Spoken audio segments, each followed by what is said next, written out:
High বন্ধুরা, তোমরা সকলে কেমন আছো? আশা করি তোমরা সকলেই খুব ভালো আছো। আজ আমি তোমাদের সামনে নিয়ে চলে এসেছি গুঁড়ো চিংড়ি মাছের একটি দুর্দান্ত রেসিপি। গুঁড়ো চিংড়ি মাছ আমরা তো বড়া তো অনেক সময় অনেকেই খেয়ে থাকি, কিন্তু এইভাবে চচ্চড়ি কখনো করে খেয়েছো? যদি না খেয়ে থাকো তাহলে অবশ্যই বলবো যে এভাবে গুঁড়ো চিংড়ি মাছ একবার রান্না করে দেখো। আশা করি তোমাদের খুব ভালো লাগবে। তা বন্ধুরা, তোমাদের কাছে অনুরোধ রইল স্কিপ না করে পুরো ভিডিওটা একবার একটু দেখে নাও। তো চলো শুরু করা যাক আজকের রেসিপিটা। দেখো, গুঁড়ো চিংড়ি মাছ নিয়েছি এখানে আমি, আর চিংড়ি মাছগুলো ভালো করে ধুয়ে বেছে নিয়ে চলে এসেছি। এই চিংড়ি মাছের সঙ্গে আমি যে উপকরণগুলো দেবো সেগুলো যদি তোমাদেরকে দেখিয়ে দিই। খুব সামান্য কিছু উপকরণ, এমন বেশি কিছু জিনিস দিয়ে আমি এটাকে রান্না করছি না। খুব সহজেই এটা রান্না হয়ে যায়, আর খেতেও কিন্তু দুর্দান্ত লাগে। আর গুঁড়ো চিংড়ি মাছগুলো বড়া খেতেও যেমন ভালো লাগে, তেমন এরকম চচ্চড়িও করে খেতে পারো, খুব ভালো লাগবে। তো দেখো, এই যে চিংড়ি মাছের সাথে আমি যেটা দেবো সেটা হচ্ছে মেন হচ্ছে পেঁয়াজ। পেঁয়াজ দিয়ে এই ভাজা ভাজা যদি করা হয় তবে খেতে কিন্তু দুর্দান্ত লাগে। আর এর সঙ্গে দিয়ে নিচ্ছি একটু আলু, পরিমাণটাও একটু বাড়বে আর খেতেও একটু ভালো লাগবে। প্রথমে আলুগুলোকে আমি ভেজে নেব, খুব বেশি ভাজবো না, একটু নাড়াচাড়া করে একটু ভেজে নেব।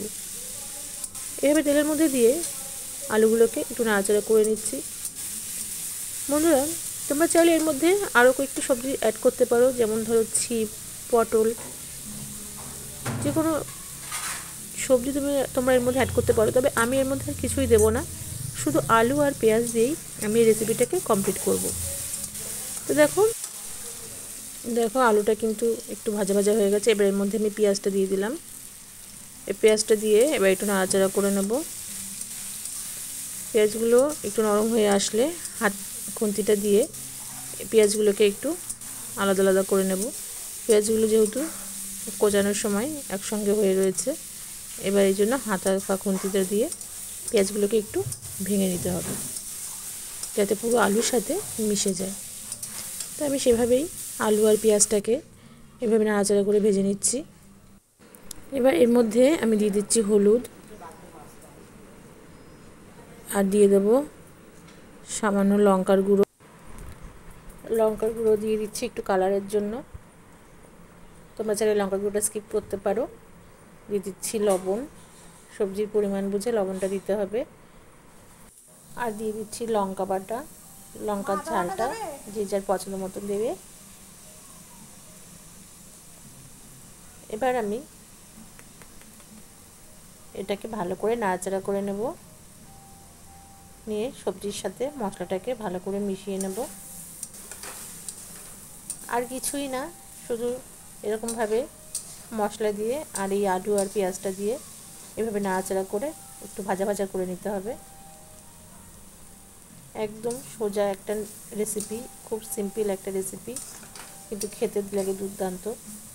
এবার এইভাবে একটু নাড়াচাড়া করার পর এর মধ্যে চিংড়ি মাছটা দিয়ে দেবো। এবার শুধু নাড়ার পালা, মানে শুধু নাড়তে হবে যতক্ষণ না এটা পুরো একটা ভাজা ভাজা একটা তরকারি হয়ে যাচ্ছে। এভাবে চিংড়ি মাছটার সাথে আর আলু মশলার সবজির সাথে একটু ভাজা ভাজা করে নিতে হবে, এভাবে নাড়াচাড়া করে করে। চিংড়ি মাছটা যতক্ষণ না পুরো ভাজা হচ্ছে ততক্ষণ এভাবে শুধু নাড়তেই হবে। বন্ধুরা, তোমরা তো দেখতেই পেলে এটা একটা সিম্পল একটা রান্না, খুব সোজা একটা রান্না, যে কোনো মানুষ এই রান্নাটা করতে পারবে। আর এটা খেতেও লাগে দুর্দান্ত, অসাধারণ লাগে খেতে। গরম গরম ভাতের সাথে এটা যদি পরিবেশন করা হয় তবে এক থালা ভাত শুধু এই দিয়েই খাওয়া হয়ে যাবে। কেননা চিংড়ি মাছের গন্ধতে এমনিতেই অনেকে পছন্দ করে, তবে যারা পছন্দ করে না তাদেরকে বলছি তোমরা এইভাবে রেসিপিটা একবার করে দেখো। আশা করছি তোমাদের রেসিপিটা খুব ভালো লাগবে। এভাবে নাড়াচাড়া করে করে দেখো চিংড়ি মাছের সাথে পুরো সবজিটাকে আমি মিশিয়ে নিয়েছি। এবার এটাকে এইভাবে নাড়তে নাড়তে ভাজতে হবে। দেখতে পাচ্ছ তলা থেকে আমার লেগে যাচ্ছে, যেহেতু চিংড়ি মাছটা রয়েছে তার সঙ্গে আলু রয়েছে, এই জন্য তলাতে একটু লেগে যাচ্ছে। একটু হালকা করে আঁচটা কমিয়ে দিয়ে লাড়তে হবে, তাহলে তলার থেকে এতটা লেগে যাবে না।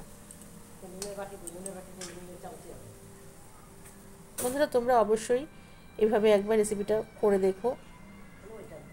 আর অবশ্যই করে আমাকে একটা কমেন্টস করে জানিও যে তোমাদের কেমন লেগেছে এই রেসিপিটা রান্না করে, গুঁড়ো চিংড়ি মাছের চচ্চড়ি। দেখো আমার কিন্তু এইভাবে নাড়তে নাড়তে দেখতেই পাচ্ছ কালারটা পুরো চেঞ্জ হয়ে গেছে। চিংড়ি মাছটা কিন্তু দেখা যাচ্ছে চিংড়ি মাছটা কিন্তু ভাজা ভাজা হয়ে গেছে। আর চিংড়ি মাছটা ভাজা ভাজা হয়ে গেছে দেখেই না তলা থেকে লেগে যাচ্ছে। এবার এগুলোকে আমি তুলে নেব। চিংড়ি মাছের রেসিপিটা আমার কমপ্লিট হয়ে গেছে। একটা প্লেটের মধ্যে আমি পুরো তরকারিটাকে তুলে নিচ্ছি। বন্ধু তোমাদের এই রেসিপিটা কেমন লাগলো আবারও বলছি একটা কমেন্টস করে জানিও। আর যদি ভালো লাগে তাহলে একটা লাইক করে তার সঙ্গে রেসিপিটাকে একটু শেয়ার করে দিও সবার মাঝখানে। তোমাদের সবাইকে রেসিপিটা একটু শেয়ার করার অনুরোধ রইল, কেননা যারা এটা জানে না তারা জানতে পারবে যে কীভাবে গুঁড়ো চিংড়ি মাছ খাওয়া যায়, শুধু বড়া নয়, এইভাবে চচ্চড়ি করেও খাওয়া যায়। আর নতুন বন্ধুদেরকে বলছি, তোমরা যারা আমার এই ভিডিওটা দেখছো তারা প্লিজ আমার চ্যানেলটাকে সাবস্ক্রাইব করে তার সঙ্গে অল বাটনটা নোটিফিকেশানটাও অন করে রেখো, যাতে আমি যখন নতুন কোনো ভিডিও অন করব তখন তোমাদের কাছে যাতে এটা পৌঁছে যায় আর তোমরা চটজলদি রেসিপিটা ফলো করে নিতে পারো। দেখো আমি নিয়ে চলে এসেছি চিংড়ি মাছের চচ্চড়ি। যারা ভিডিওটা দেখার জন্য অসংখ্য ধন্যবাদ। নতুন পুরনো বন্ধুরা আমার এই ভিডিওটা দেখলে তোমরা প্লিজ পুরোটা ভিডিওটা তাদেরকে সকলকে লাইক কমেন্ট শেয়ার করে দিও, থেকে এর সঙ্গে সাবস্ক্রাইব করে অল নোটিফিকেশনটা অন করে রেখো। তাহলে আজকের মতো এটুকুই, দেখা হবে আবার নেক্সট ভিডিওতে। তাহলে আজকের মতন টাটা। তোমরা সকলে খুব খুব খুব ভালো থেকো। সকল বন্ধুদেরকে জানাই অনেক অনেক ধন্যবাদ পুরো ভিডিওটা দেখার জন্য।